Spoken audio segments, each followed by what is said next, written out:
Rajini sir முதல்ல duet பாடினது பைரவியில தான், பேத்தா சாங் பாடினதும் பைரவியில தான். ஆனால் ரஜினி சார் வந்து வில்லனா கிட்டத்தட்ட 25 படம் நடிச்சுக்கிட்டு இருந்தார். 2024 இருக்கும். இன்னைக்கும் ரஜினி சார் தான் சினிமா உலகத்தில் சூப்பர் ஸ்டார். ஒரு 2-3 நாள்ல அவரே கைப்பட எழுதின லெட்டரு, இதெல்லாம் இப்ப யார் சொன்னாலும் நம்ப மாட்டாங்க. அதெல்லாம் சாட்சி இருக்கு. அதான்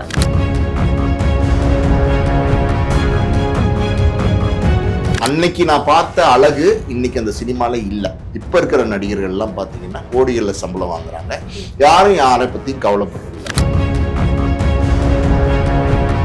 அப்ப வந்து இருந்த சினிமா வந்து ஒரு கூட்டு குடும்பம்னு சொல்லலாம். அதாவது ஒருத்தருக்கு ஒருத்தர் பிரியமாவும் பற்றாவும் ஆசையாவும் நேசமாவும் இருந்த காலம் அது.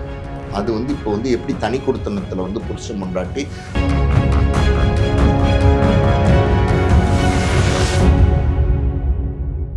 பிஹைண்ட் டாக்கீஸ் நேயர்களுக்கு வணக்கம். நான் உங்கள் கண்மணி. இன்றைய நிகழ்ச்சியில நம்முடன் இணைந்திருப்பவர் தயாரிப்பாளர் ஆஸ்கர் மூவிஸ் எம் பாஸ்கர் அவர்களோட மகன் பாலாஜி பிரபு. அவர் தான் இணைஞ்சிருக்காரு. அவர் கூட பல மலரும் நினைவுகள் பத்தி நம்ம வந்து இன்னைக்கு தெரிஞ்சுக்க போறோம். அந்த மாதிரி ஒரு இன்ட்ரெஸ்டிங்கான ஒரு கதைகளா இருக்கட்டும், மலரும் நினைவுகள் பத்தி இன்னும் ரிமைண்ட் பண்றதுக்காக அவர் நம்முடன் இணைஞ்சிருக்காரு. வணக்கம் சார். வணக்கம்மா சார், எப்படி இருக்கீங்க? நல்லா இருக்கேன். நீங்க எப்படி இருக்கீங்க? நல்லா இருக்கேன் சார். யூஸ்வலா எனக்கு வந்து இந்த பழைய காலத்து கதைகளா இருக்கட்டும், அந்த இன்சிடென்ட் வந்து கேக்குறதே எனக்கு ரொம்ப பிடிக்கும். அதே மாதிரி எல்லாருக்குமே பிடிக்கும். ஓகே, அதான் இந்த நேர்காணல் வந்து எனக்கு ரொம்ப பிடிச்சமான நேர்காணலா இருக்கும் அப்படின்னு நான் நம்புறேன். சோ நிறைய போட்டோஸ் நாங்க வந்து கலெக்ட் பண்ணி வச்சிருக்கோம். அதுல நான் சில போட்டோஸ் காமிக்கிறேன், நீங்க அது உங்களோட நினைவுகள் பத்தி சொல்லுங்க. சோ முதல் போட்டோவா, ஆமா, ரஜினி சார் அவர்களை இன்ட்ரோடியூஸ் பண்ணி வச்சேன். பைரவி. ஆமா, எங்க அப்பாவோட ஃபர்ஸ்ட் படம் அஸ் அ டைரக்டர். இந்த படத்தினுடைய தயாரிப்பாளர் வந்து கலைஞானம் சார். அதாவது வந்து ரஜினி சார் முதல்ல ஹீரோவா நடிக்கிறதுக்கு தயக்கம் காட்டினாரு. அதுக்கப்புறம் ரஜினி சாரை கன்வின்ஸ் பண்ணி ஹீரோவா நடிக்க வச்சாங்க. அதுக்கு காரணம் என்னன்னா, ரஜினி சார் வந்து வில்லனா கிட்டத்தட்ட 25 படம் நடிச்சுக்கிட்டு இருந்தாரு. அவருக்கு வில்லனாவே லைஃப் ரொம்ப ஜாலியா போயிட்டு இருந்துச்சு. அதனால எதுக்கு நம்ம ஹீரோவா கன்வெர்ட் ஆயிட்டு, ஒருவேளை ஹீரோவா நம்ம கிளிக் ஆகலைன்னா நம்மளோட கேரியர் வந்து கேள்விக்குறியா மாறிடும். அதனால வேண்டாம் அப்படிங்கிற மாதிரி ஒரு தயக்கம் ரஜினி சாருக்கு இருந்துச்சு.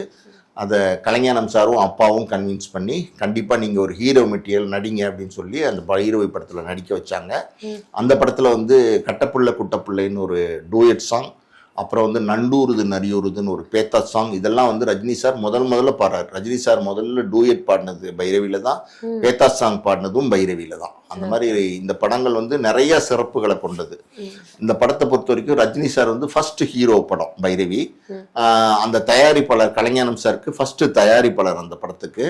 அப்பா வந்து அந்த படத்துக்கு ஃபர்ஸ்ட் டைரக்டர். தானு சார் இந்த படத்தோட டிஸ்ட்ரிபியூஷன் ஏரியா வாங்கியிருந்தாரு. தானு சார் வந்து அந்த படத்தினுடைய ஃபர்ஸ்ட் டிஸ்ட்ரிபியூட்டர். ஃபர்ஸ்ட் அந்த படம் தான் தானு சார் டிஸ்ட்ரிபியூஷன் வாங்குறாரு. இந்த படம் ரிலீஸ் ஆகி கிட்டத்தட்ட 100 நாள் ஓடிச்சு. ரிலீஸ் ஆன உடனே 2வது வாரம்னு போஸ்ட் ஓட்டுவாங்க அந்த காலத்துல. அந்த போஸ்ட்ல எல்லாம் பாத்தீங்கன்னா சூப்பர் ஸ்டார் அப்படிங்கிற பட்டம் அந்த போஸ்ட்லயே பைரவி படத்திலேயே ரஜினி கொடுத்துட்டாங்க. அந்த பட்டத்தை கொடுத்தது தானு சார். அப்போ வந்து ரஜினி சார் வந்து கார்ல போகும்போது சூப்பர் ஸ்டார் ரஜினின்னு போட்டிருக்கேன்னு பார்த்துட்டு அப்பாவையும் கலைஞானம் சாரையும் கூப்பிட்டு, சார் என்ன சார் இப்படி போட்டிருக்காங்க, நான் வந்து ஒரு சின்ன நடிகன், அவர் அப்ப சொன்னது சின்ன நடிகன், என்னைய வந்து இப்படி எம்ஜிஆர் சிவாஜி எல்லாம் அப்ப நடிச்சிட்டு இருந்தாங்க, அந்த காலத்துல வந்து என்னை இப்படி போட்டிருக்காங்களே, தப்பா எடுத்துக்க போறாங்க சார் அப்படின்னு சொல்லி அந்த பட்டம் வேணான்னு சொல்லுங்க அந்த டிஸ்ட்ரிபியூட்டர்ட்ட அப்படின்னு சொன்னாரு.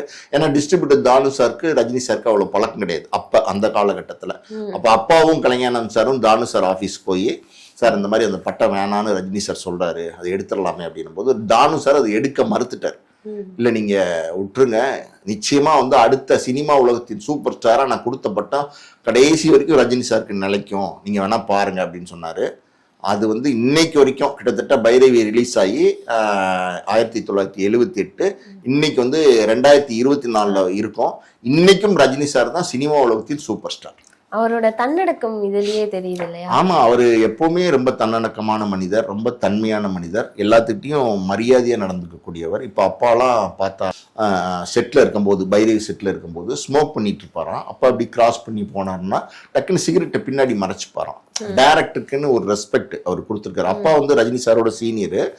அது வேற விஷயம். ஆனா டைரக்டருக்குன்னு ஒரு ரெஸ்பெக்ட் ரஜினி சார் கொடுத்தாரு. அந்த மாதிரி நிறைய விஷயங்கள் ரஜினி சாரை பொறுத்த வரைக்கும் சொல்லிக்கிட்டே போகலாம். நீங்க ஏகப்பட்ட பேர் ரஜினி சாரை பத்தி பேசியிருக்காங்க.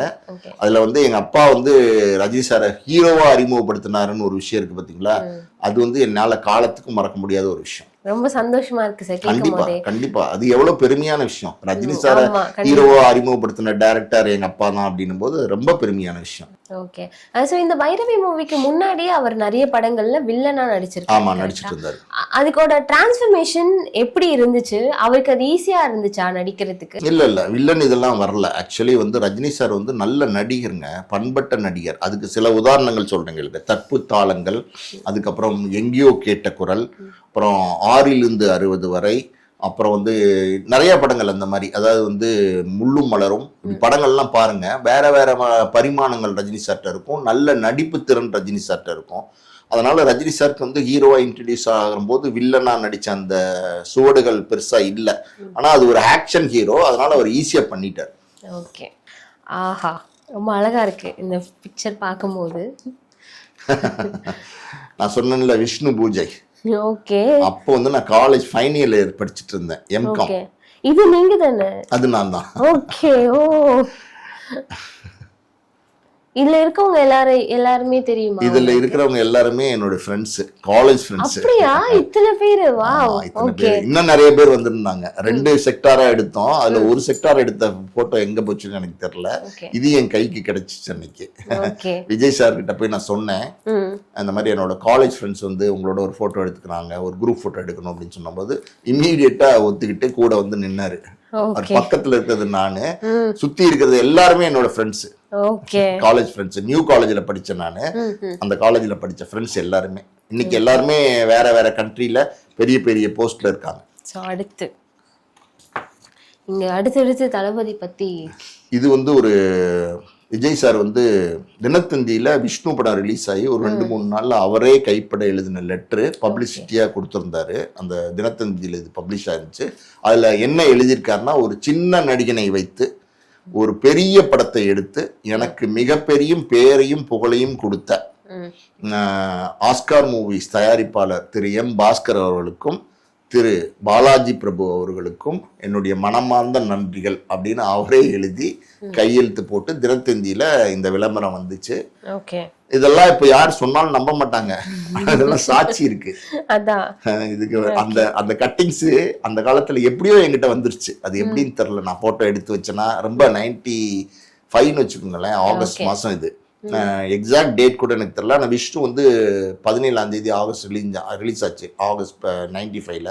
அதுக்கப்புறம் 2-3 நாள்ல வந்த கட்டிங்ஸ் இது விளம்பரம். இது இதெல்லாம் வந்து இன்னைக்கு சின்ன நடிகர்னு போட்டிருக்காரு. அதான் சந்தோஷம் எங்களுக்கு, இவ்வளவு பெரிய நடிகனா உருவானதுக்கு. அன்னைக்கு அவர் சின்ன நடிகன் போட்டிருக்காரு, அது அவரோட பெருந்தன்மை. ஓகே. ஸோ விஜய் அவர்களுக்கு அப்பத்துல இருந்தே வந்து எல்லாருக்குமே ஒரு சின்ன விஷயமா இருந்தாலும் அதுக்கு வெளிப்படையா நான் ஒரு பெரிய ஆளுன்னு கூட நினைக்காம நன்றி தெரிவிச்சோ இல்ல வாழ்த்துறதோ வந்து அப்பத்துல இருந்தே இருக்கு இல்லையா அந்த பழக்கமா? இருக்கு. இப்ப சமீபத்துல 30 வருஷமா என்னமோ இது இப்போ 32 ஆயிடுச்சு பாரு. ஒரு 10 நாளைக்கு முன்னாடி 30 வருஷம் போது கூட எல்லா தயாரிப்பாளர்கள் எல்லா இயக்குநர்களுக்கும் ஒரு நன்றி தெரிவித்து ஒரு அறிவிப்பு வெளியிட்டு இருந்தார். அதில் அப்பா பேர் என் பேர்லாம் கூட இருந்துச்சு. நினச்சி பார்க்குறாரு பழைய விஷயங்களை. நினச்சி பார்த்து ஒன்றும் செய்கிறது இல்லைங்கிறது வேற விஷயம், ஆனால் நினச்சாது பார்க்குறாருங்கிறது பெரிய விஷயம். அடுத்த ஒரு ஃபோட்டோ, ஒரு சூப்பரான ஃபோட்டோன்னே சொல்லலாம். கரெக்ட். இது வந்து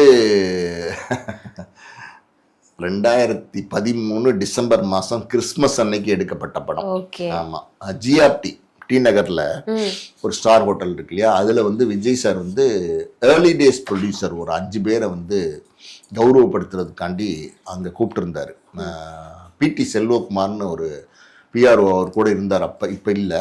அவர் வந்து எங்களை எல்லாம் கூப்பிட்டு விஜய் சார் உங்களை ஒரு டின்னர் கொடுக்கணும், உங்களை எல்லாம் மீட் பண்ணணும், பழைய விஷயங்கள்லாம் பேசி கொஞ்ச நேரம் டைம் ஸ்பெண்ட் பண்ணணும்னு ஆசைப்படுறாரு அப்படின்னு சொல்லும்போது நான், சிவி ராஜேந்திரன் சார், அப்புறம் ராஜாவின் பார்வையில் சவுந்தர் சார், அப்புறம் வந்து கேஆர்ஜி சார் அப்போ இல்லை, கேஆர்ஜி சாரோட ஒய்ஃபு, அப்புறம் வந்து வசந்த வாசல்னு ஒரு படம் எடுத்த ப்ரொடியூசர் எம்ஆர்னு ஒரு ப்ரொடியூசர், இவங்களை எல்லாம் அழைச்சிருந்தாரு.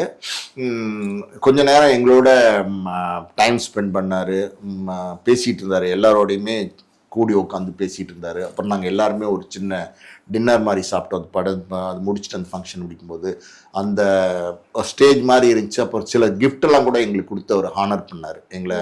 அதாவது பழைய ப்ரொடியூசர்ஸ் ஏர்லி டேஸில் விஜய் சாருக்கு ஆரம்ப காலத்தில் விஜய் சார் அறியப்படாத காலத்தில் அவர் வச்சு படம் எடுத்த ப்ரொடியூசர்ஸ் அந்த ஒரு 5 பேரை கூப்பிட்டு அவர் அன்னைக்கு இது பண்ணார். ஒரு சந்தோஷமான ஒரு தருணமாக இருந்துச்சு. அது ஒரு எப்படி சொல்கிறது, மரியாதை கொடுத்தாருன்னு சொல்லலாம். ஓகே, விஜய் சார் பற்றி சில விஷயங்கள், அவர் ஷூட்டிங் ஸ்பாட்டில் வந்து சைலண்ட்டாக இருப்பார், ஆனால் ஒன்ஸ் மிங்கிள் ஆகிட்டானா ரொம்ப ஜாலியாக இருப்பார், நிறைய கவுண்டர்ஸ் அடிப்பார், அதெல்லாம் உண்மைதானா? உண்மைதான். எங்களுடைய ஆரம்ப காலத்தில் கிட்டத்தட்ட விஜய் சாருக்கும் எனக்கும் ஒரு 4 years தான் டிஃப்ரென்ஸு. அவரோட நான் எல்டரு. அந்த காலத்தில் நாங்கள்லாம் வந்து அதாவது அவருடைய ஃப்ரெண்ட்ஸோட ரொம்ப க்ளோஸாக இருப்பார். நான் பார்த்துருக்கேன். சஞ்சீவ், இன்னும் 2 பேர் இருக்காங்க, பேர்லாம் தெரில, அவங்களோடையெல்லாம் ரொம்ப க்ளோஸாக இருப்பார். அந்த காலத்தில் விஷ்ணு ஷூட்டிங்க்கெலாம் அவங்களாம் வருவாங்க. அவங்களோட மச்சான் மாமா அப்படின்னு சொல்லி ஜாலியாக பேசிக்கிட்டு ரொம்ப ஜாலியாக இருப்பார். ஒரு குரூப்பாக உட்காந்து பேசிகிட்டு இருப்பாங்க, சிரிச்சிட்டு இருப்பாங்க. நான் பார்ப்பேன். ரொம்ப விஜய் சார் நல்லா வாய் விட்டு சிரிப்பார், சந்தோஷமாக இருப்பார். நிறைய விஷயங்கள் நான் பார்த்துருக்கேன். ஆனால் மற்றவங்களை பொறுத்த வரைக்கும் அவர் அவ்வளோ இன்டிமேட்டாக போயிருக்காரான்னு எனக்கு தெரில. ஆனால் என்கிட்ட பழகும்போது கொஞ்சம் ஒரு நல்ல சந்தோஷமான தருணங்கள் இருக்குது. அதாவது ரொம்ப க்ளோஸாக பழகிட்டாரு அப்படிங்கிற மாதிரிலாம் சொல்ல முடியாது. பட் நம்ம சில ஹாப்பி மூமெண்ட்ஸ், ஒன்னா சாப்பிட்டது போனது, ஒரு குரூப்பாக தானே ஒர்க் பண்ணுவோம். அப்படி இருக்கும்போது கலந்து பேசுறது, நிறைய விஷயங்கள் ஷேர் பண்ணியிருக்கிறார். அப்பவே நானும் சில விஷயங்களை அவருக்கு சொல்லியிருக்கேன். அதெல்லாம் இப்போ அவருக்கு மறந்துருக்கும். ஆனால் ரொம்ப க்ளோஸா பழகினாருன்னு சொல்ல முடியாது. பட் வந்து நல்ல அதை டிப்ளமேட்டிக்காக நம்ம ஒரு ப்ரொடியூசருங்கிற முறையில் அந்த மரியாதையும் கொடுத்து நல்ல அன்பாகவும் பழகினார். அடுத்து super star Rajini sir. Rajini சாரை பிடிக்காத யாருமே இருக்க மாட்டாங்க. சூப்பர் ஸ்டார்னு யாருன்னு கேட்டால் சின்ன குழந்தையும் சொல்லுவோம். அந்த மாதிரி வந்து ஒரு பிரபல்யமான மனிதர் இவரை. அதான் ஏற்கனவே நான் சொன்னேன்ல, இவர் வந்து பைரவி படத்தில் அப்பா வந்து ஹீரோவாக அறிமுகப்படுத்தினது எங்களுக்கு காலத்துக்கும் பெருமையான விஷயம். இந்த ஃபோட்டோ எப்படின்னா, விஷ்ணு படம் நாங்கள் ஆரம்பிக்கும் போது விஜய் சாரை ஃபர்ஸ்ட் நாங்கள் ஹீரோவாக கமிட் பண்ணுறோம். ஹீரோவா இல்லை, விஜய் சாரை வந்து நாங்கள் அவுட் சைட் பேனர், அதாவது வந்து நாளைய தீர்ப்பு, செந்தூர பாண்டி, ரசிகன், தேவா எல்லாமே வந்து எஸ்ஏ சந்திரசேகர் சாரோட ப்ரொடக்ஷனு, விஜய் சாரோட சொந்த படம். முதல்ல வந்து ஒரு அவுட் சைட் ப்ரொடியூசராக விஜயை கமிட் பண்ணது ஆஸ்கார் மூவிஸ் எங்க பேனர்ல தான். நான் தான் அந்த படத்தினுடைய ப்ரொடியூசர், விஷ்ணு படத்தினுடைய ப்ரொடியூசர்.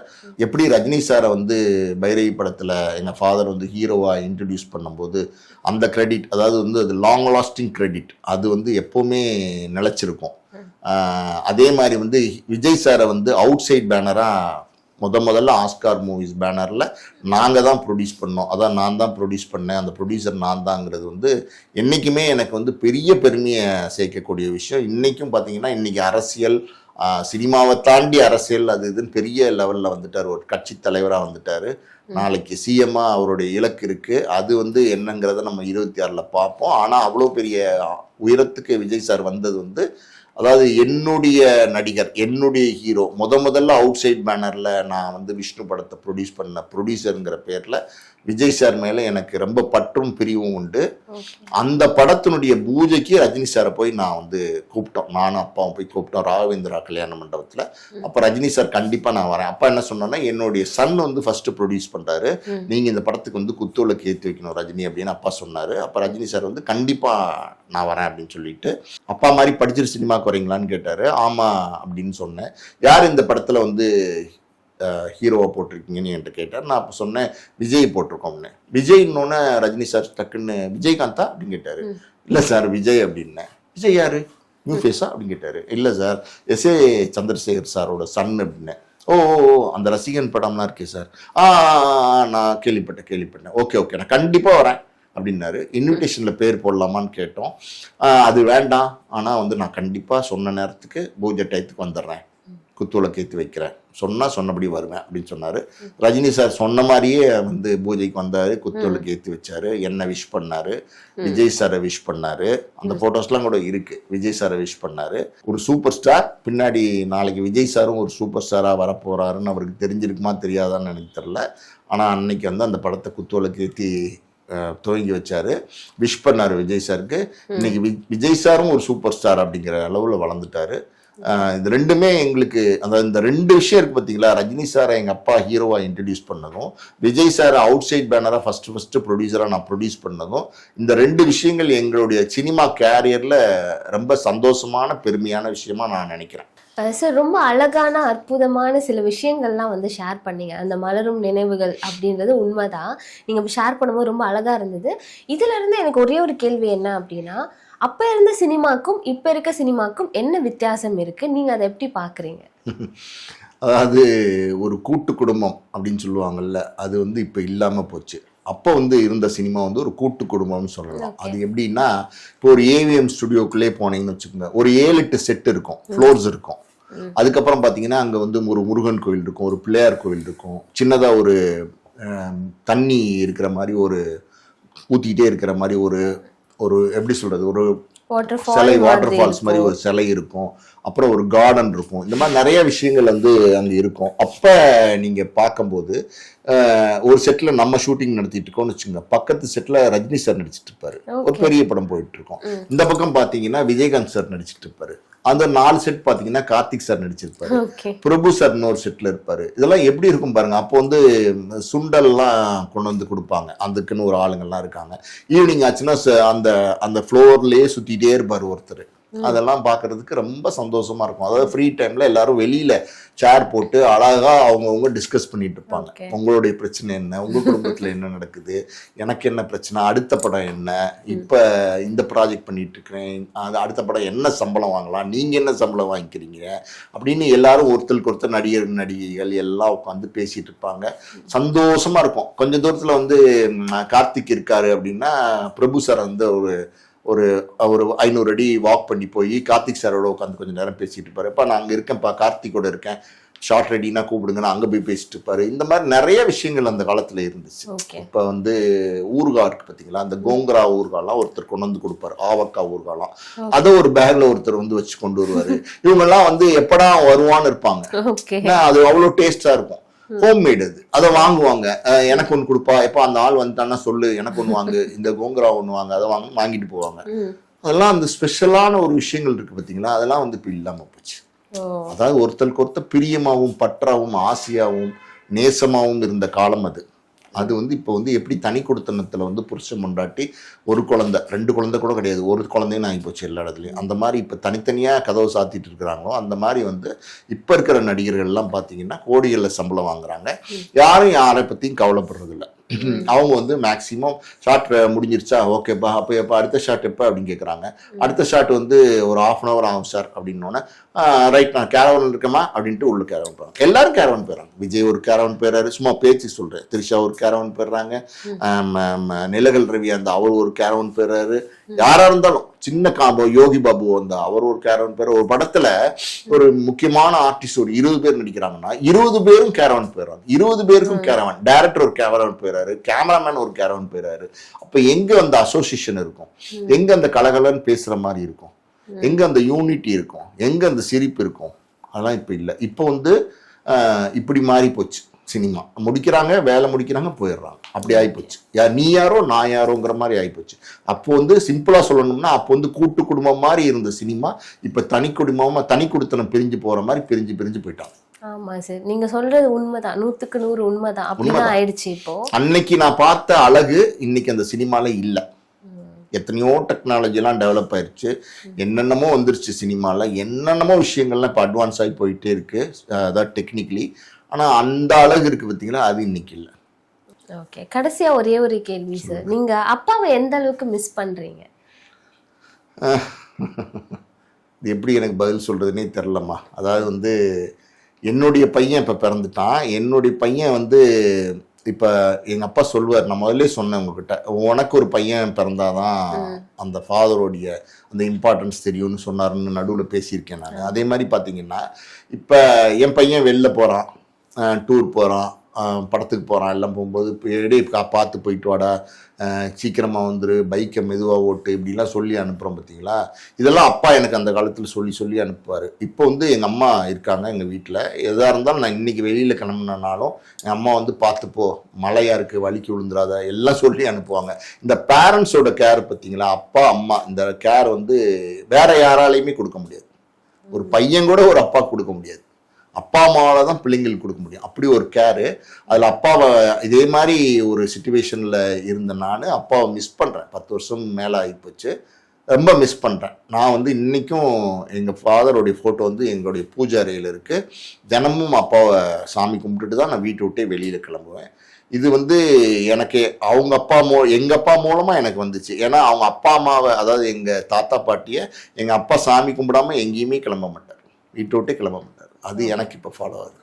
ஓகே, இதெல்லாம் தான் எங்கள் அப்பா எனக்கு சொல்லி கொடுத்த நல்ல விஷயங்கள், அப்பா கிட்ட இருந்து நான் கற்றுக்கிட்ட நல்ல விஷயங்கள். ஓகே, ஸோ கண்டிப்பாக சாரோட பிளெஸ்ஸிங்ஸ் உங்களுக்கு இருக்கும். அண்ட் ரொம்ப அழகாக நிறைய நினைவுகள் ஷேர் பண்ணீங்க. அண்ட் உங்களோட அழகான மெமரிஸை என் கூட ஷேர் பண்ணதுக்கு ரொம்ப ரொம்ப நன்றி. நன்றிம்மா.